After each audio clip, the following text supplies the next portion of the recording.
بسم الله الرحمن الرحيم.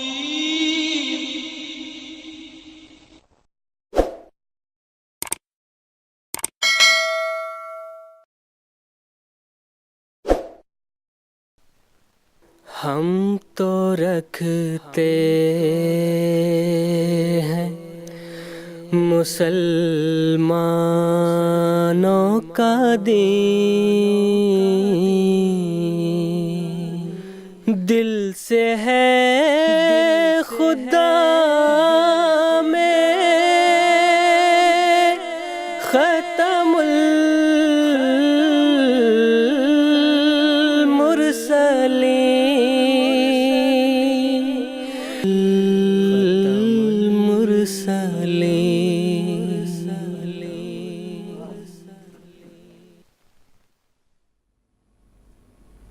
سوال پوچھ رہی ہیں کہ کہا جاتا ہے کہ مسیح کے زمانے میں اسلام پوری دنیا پر غالب ہو جائے گا، کیا آج اسلام پوری دنیا پر غالب ہے؟ اگر ہے تو کیسے؟ سیدنا حضرت اقدس مسیح علیہ السلام کی بعثت کا مقصد یہی ہے کہ اسلام کو ساری دنیا پر غالب کرنا ہے۔ اس کا یہ مقصد نہ لیا جائے کہ باقی کوئی بھی مذہب دنیا میں باقی نہیں رہے گا۔ قرآن مجید کی واضح تعلیم ہے کہ یہود اور نصارہ ہمیشہ رہیں گے، یعنی غالب اسلام اپنے دلائل کے لحاظ سے اور براہین اور جو عقائد کے لحاظ سے تمام مذاہب پر غالب ہوگا، اس میں کوئی شک نہیں۔ اس کے لیے حضرت اقدس مسیح علیہ السلام نے 300 سال کا عرصہ مقرر کیا ہے۔ تو انشاءاللہ تعالی ہم ابھی دوسری صدی میں ہیں، اور جو حضرت اقدس مسیح علیہ السلام کے ذریعے سے جو عظیم شان روحانی اور دینی انقلاب برپا ہونا ہے، اس کا آغاز تو ہو چکا ہے۔ وہ ایک عظیم شان یونیورسل انقلاب ہے۔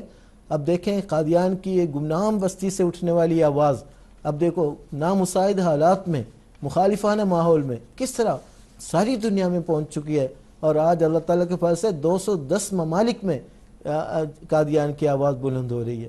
اور خلافت کے ذریعے سے آپ دیکھتے ہیں اللہ تعالیٰ کے فضل سے جماعت احمدیہ کی جو بادشاہت ہے اس پر سورج غروب نہیں ہوتا، ہر وقت اسلام کی اشاعت کا کام چل رہا ہے۔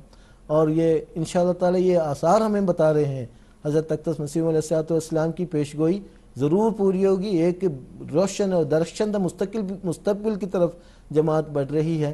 اور اس موقع پر میں حضرت غلام رسول راجگی کی ایک خواب کا ذکر کرتا ہوں۔ تو وہ آپ نے خواب دیکھا کہ میں 17ویں صدی میں ہوں۔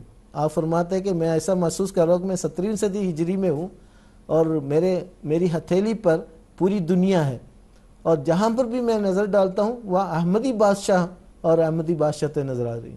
تو حضرت اقدس مسیح علیہ السلام کی وہ پیشگوئی 300 سال پیشگوئی، اور ادھر ان کا یہ خواب ہے، اگر یہ دونوں ملا کر دیکھا جائے تو وہی 17ویں صدی ہجری میں انشاءاللہ تعالی جماعت کو عظیم الشان، تب تک عظیم الشان فتوحات نصیب ہوں گے۔ یہاں تک حضرت اقدس مسیح علیہ السلام کی یہ بھی پیشگوئی ہے، یہاں تک کہ روس میں جماعت کی تعداد ریت کے ذرات کی مانند اس کثرت سے ہوگی، اور تمام مذاہب سے احمدیت کی طرف رجوع کی پیشگوئیاں موجود ہیں۔ ہندوؤں سے کثرت کے ساتھ آنے کی پیشگوئی ہے۔ بت پرست، یہاں تک خلیفۃ الثالث نے فرمایا کہ بت پرست لوگوں کی طرف سے بھی احمدیت سے اس طرح رجوع ہوگا کہ ایسے حالات پیدا ہوں گے پجاری خود بتوں کو توڑنا شروع کر دیں گے۔ یعنی جب توحید کا غلبہ ہوگا، جو شرک کا استحصال ہوگا، لازماً جو شرک کے حامیان ہیں وہ لازماً توحید کی طرف متوجہ ہوں گے، ایک عظیم شان انقلاب برپا ہوگا۔ یہ انشاءاللہ تعالی حتمی اللہ تعالیٰ کا وعدہ ہے، یہ یقین پورا ہونا ہے۔ جزاکم اللہ۔